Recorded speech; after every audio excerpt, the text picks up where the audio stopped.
दोस्तों का स्वागत है आपके अपने YouTube channel Shreya online classes में। तो आज क्लास में हम लोग बात करेंगे क्लास 12th ज्योग्राफी की, जो कि बहुत ही इम्पोर्टेंट क्वेश्चन है। आपके यहाँ से ही जो है आपको बोर्ड एग्जाम में क्वेश्चन देखने के लिए मिल जाएगा। तो 10 ऐसे क्वेश्चन लेकर आए हैं ज्योग्राफी का लघुत्तरीय प्रश्न में, जो यहाँ से आपको बोर्ड एग्जाम में प्रश्न देखने के लिए मिल जाएगा। तो फटाफट से जो है आप अपने दोस्तों को इस वीडियो को शेयर कर दीजिएगा और लाइक जरूर कर दीजिएगा इस वीडियो को देखने के बाद, है ना। जो भी क्लास 12th में आपके दोस्त पढ़ रहे होंगे उनको यह वीडियो जरूर शेयर कर दीजिएगा, क्योंकि यह वीडियो आपकी परीक्षा के लिए रामबाण साबित होने वाला है। तो चलिए क्लास को शुरू करते हैं। जो ये क्वेश्चन जो है, ये जो हम लोग क्वेश्चन आज करेंगे, बहुत ही 10 महत्वपूर्ण क्वेश्चंस है। बहुत ही महत्वपूर्ण क्वेश्चन है ना। बहुत ही पूरे किताब से क्वेश्चन लेकर आए हैं 10 क्वेश्चन, जो आपको यहाँ से बोर्ड एग्जाम में पूछा जाएगा। कक्षा 12वीं के बच्चों के लिए वीडियो बहुत ही रामबाण साबित होगा। तो चलिए क्लास को शुरू करते हैं। तो सबसे पहले अगर आप नए हैं तो चैनल को जो सब्सक्राइब कर लीजिएगा। इसका नाम है श्रेया ऑनलाइन क्लासेस। चैनल का नाम है श्रेया ऑनलाइन क्लासेस। यहाँ पर आप जो है सब्सक्राइब कर लीजिएगा। यहाँ से आपको जो है डेली आपको क्लास 10वीं में जो भी आपके भाई बहन पढ़ रहे होंगे उनके लिए भी यहाँ जो है मेन क्वेश्चन जो है बीबीआई क्वेश्चन जो है आपको यहाँ से तैयारी कराया जाता है। तो आप जरूर जुड़िएगा और जो है सब्सक्राइब करिएगा, और जो है यहाँ पर अल का बटन दिखाई देता है तो अल जरूर कर लीजिएगा, ताकि आपको नोटिफिकेशन आता रहेगा आपके मोबाइल पे।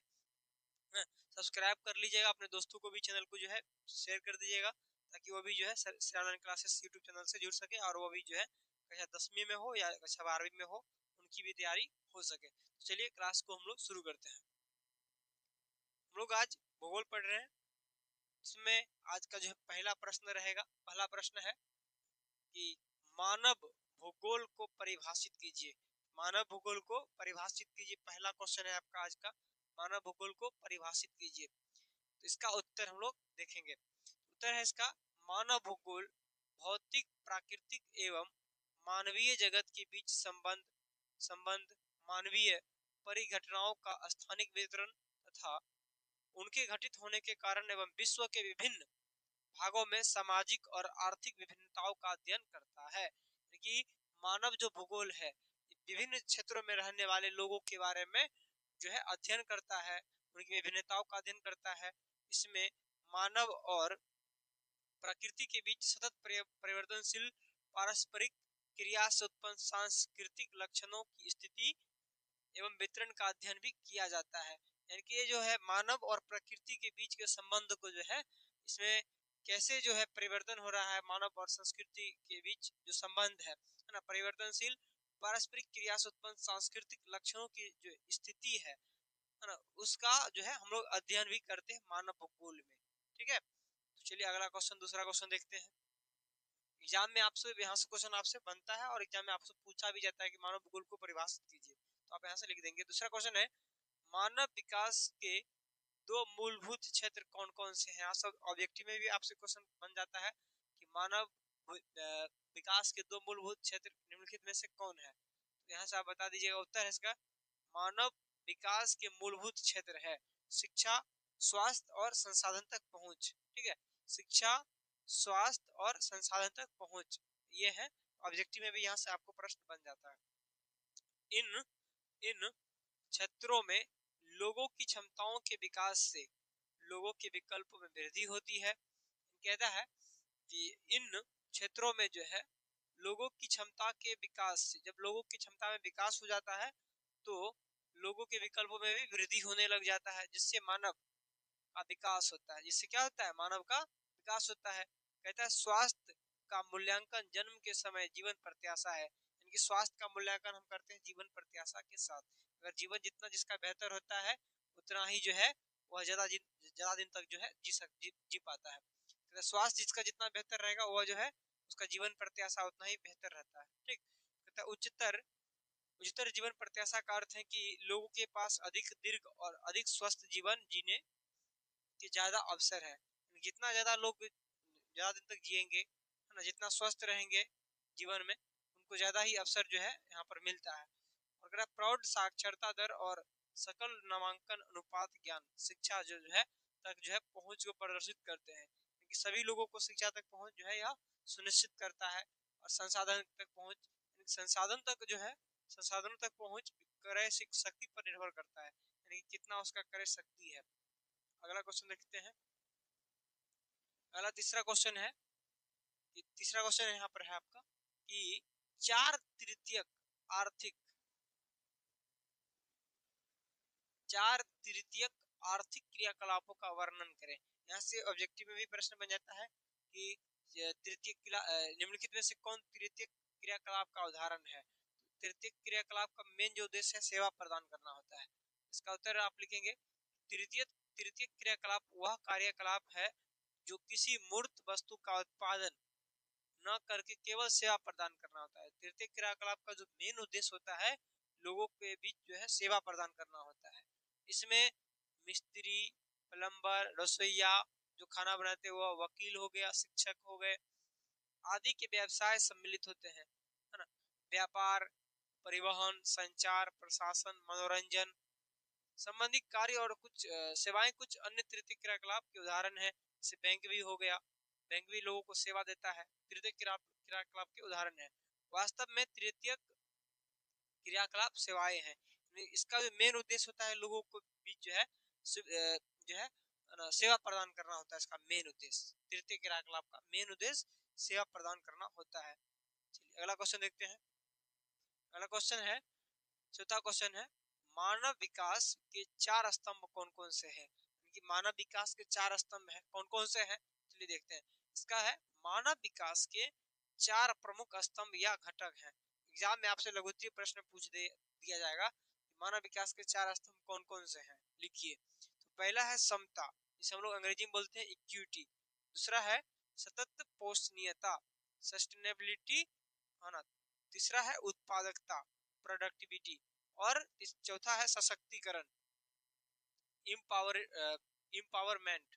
समता का अर्थ है, यहाँ पर समता का अर्थ होता है लोगों को लिंग, प्रजाति, आय इत्यादि के आधार पर जो है भेदभाव नहीं करना। यानी कि लोगों में जो है समता का जो मेन अर्थ होता है लिंग के आधार पर, जाति के आधार पर, आय के आधार पर जो है लोगों को बिना किसी भेदभाव किए ही जो है, बिना किसी भेदभाव किए ही उपलब्ध संसाधनों तक, जो संसाधन उपलब्ध है वहां तक जो है पहुंच समान होना चाहिए, सभी को समान भागीदार होना चाहिए।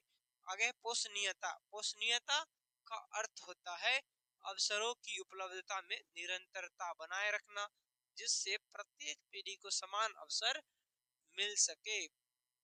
अंतिम है इसमें उत्पादकता। उत्पादकता का अर्थ होता है लोगों में क्षमताओं का निर्माण करके मानव श्रम उत्पादकता में वृद्धि करना। चौथा है सशक्तिकरण। सशक्तिकरण का अर्थ होता है अपने विकल्प चुनने के लिए शक्ति प्रदान करना, प्राप्त करना, यानी कि विकल्प जो है चुनने के लिए शक्ति प्राप्त करना, अपने आप को जो है सशक्त करना, यानी अपना जो है विचार प्रकट करना और अपना विकल्प जो है स्वयं चुनने की आजादी होना। तो यहाँ से अगर आपसे एग्जाम में पूछा जाए क्वेश्चन मानव विकास के 4 स्तंभ कौन कौन से हैं लिखे, तो आप यहाँ से लिख देंगे। अगला प्रश्न देखते हैं। अगला प्रश्न है आपका यहाँ पर, निश्चयवाद क्या है।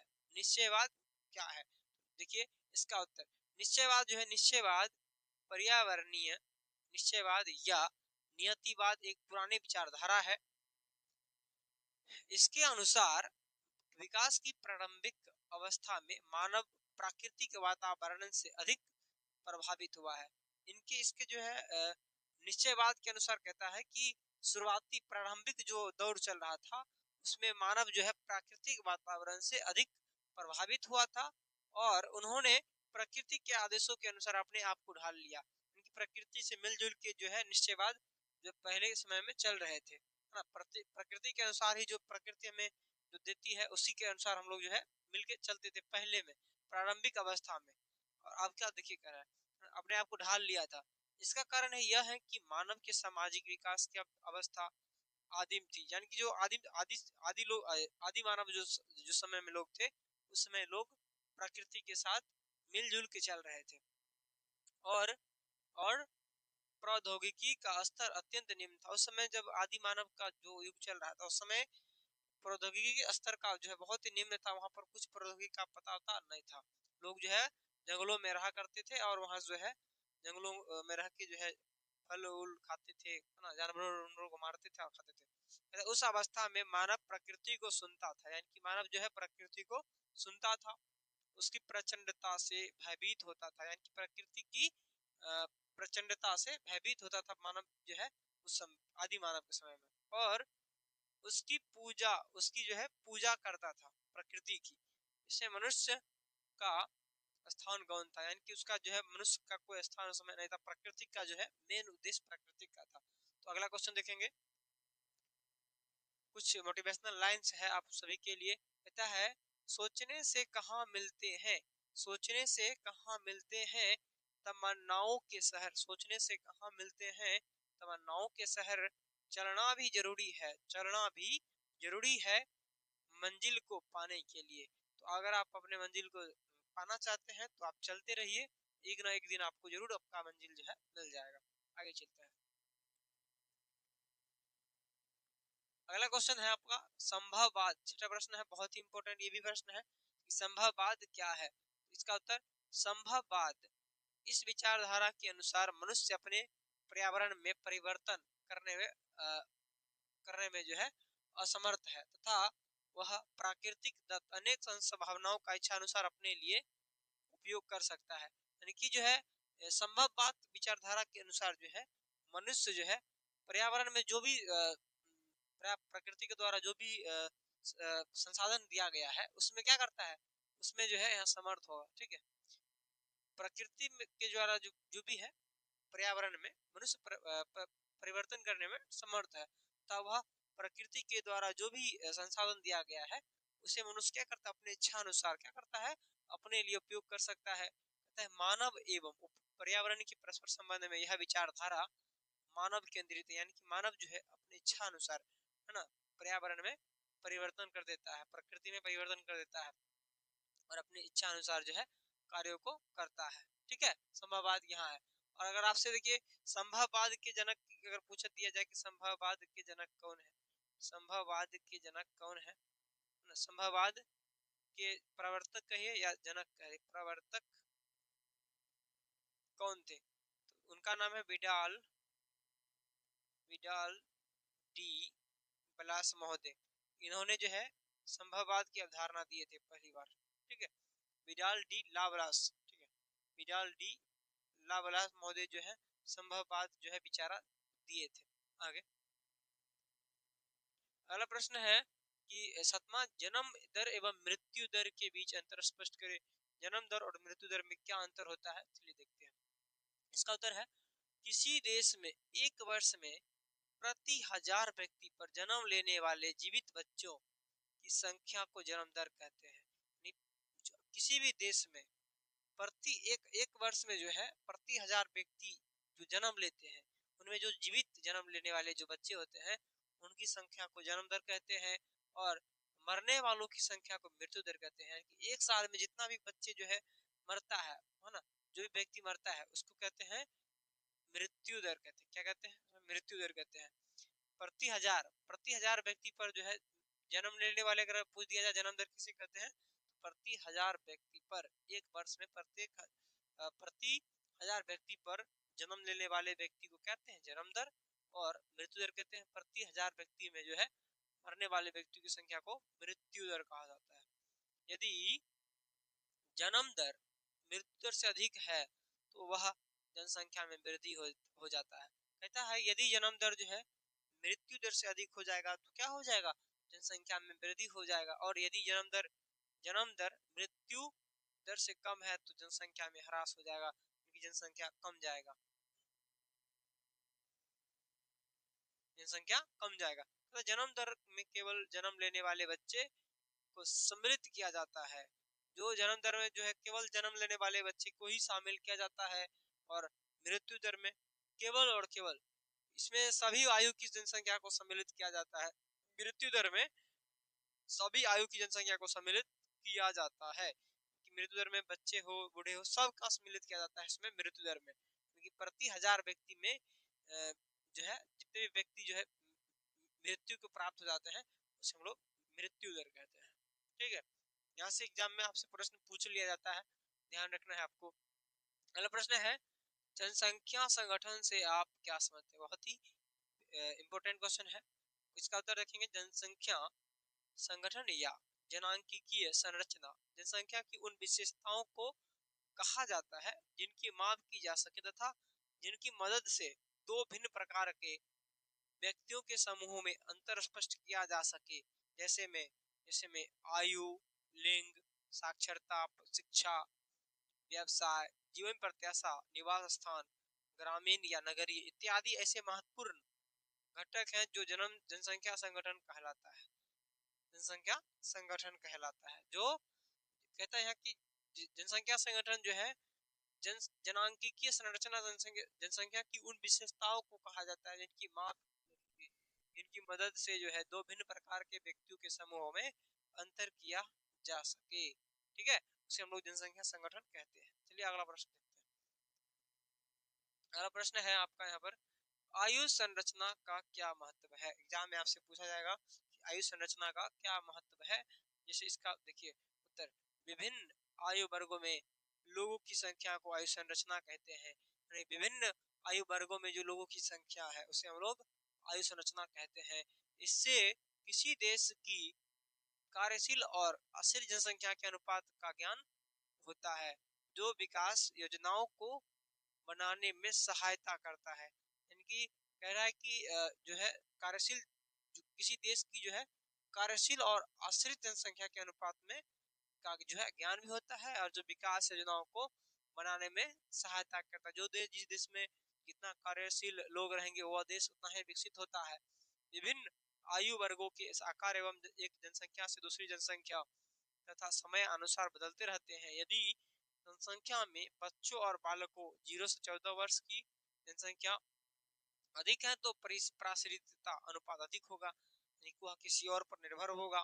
कहता है 15 से 59 आयु वर्ग के बीच जनसंख्या का बड़ा आकार एक विशाल कार्यशील जनसंख्या को इंगित करता है। वह जो है जनसंख्या कार्यशील जनसंख्या को इंगित करता है। 60 वर्ष से अधिक आयु वाली जनसंख्या का एक बड़ा अनुपात उस वृद्ध जनसंख्या को प्रदर्शित करता है जिसकी स्वास्थ्य संबंधी सेवाओं के लिए अधिक खर्च की आवश्यकता होती है। तो इसी प्रकार युवा युवा जनसंख्या के उच्च अनुपात का अर्थ है कि उस क्षेत्र में जन्म दर ऊंची है और जनसंख्या युवा है, यानी कि भारत जो है युवाओं का देश है। ठीक है, यहाँ में आपसे पूछा जाए कि आयु जनसंख्या का आयु संरचना का क्या महत्व है, तो आप यहाँ से बता सकते हैं। आगे अगला प्रश्न है, अंतिम प्रश्न आज का, स्वच्छंद उद्योग क्या है? स्वच्छंद उद्योग को हल्का उद्योग भी कहा जाता है। स्वच्छंद उद्योग को ही क्या कहता है? हल्के उद्योग को हल्के उद्योग भी कहा जाता है, जो अवस्थिति का चुनाव करने में अपेक्षाकृत स्वतंत्र होते हैं और परंपरागत कारकों पर आधारित नहीं होते हैं। स्वच्छंद जो उद्योग है वह परंपरागत कार्यों पर आधारित नहीं होता है। ये व्यापक विविधता वाले स्थानों में स्थित होते हैं, यानी कि जहाँ पर विविधता ज्यादा देखने को मिलता है वहां पर ये स्वच्छंद उद्योग किया जाता है। ये किसी विशिष्ट कच्चे माल पर निर्भर नहीं रहते हैं बल्कि संगठक पुर्जों कंपोनेंट्स पर निर्भर रहते हैं जो कहीं से भी प्राप्त किए जा सकते हैं। इसमें उत्पादन कम मात्रा में होता है एवं श्रमिकों की भी कम आवश्यकता होता है। स्वच्छंद उद्योग में सामान्यतः ये उद्योग प्रदूषण नहीं फैलाते हैं, अतः इन्हें आवासीय क्षेत्र के निकट लगाया जा सकता है।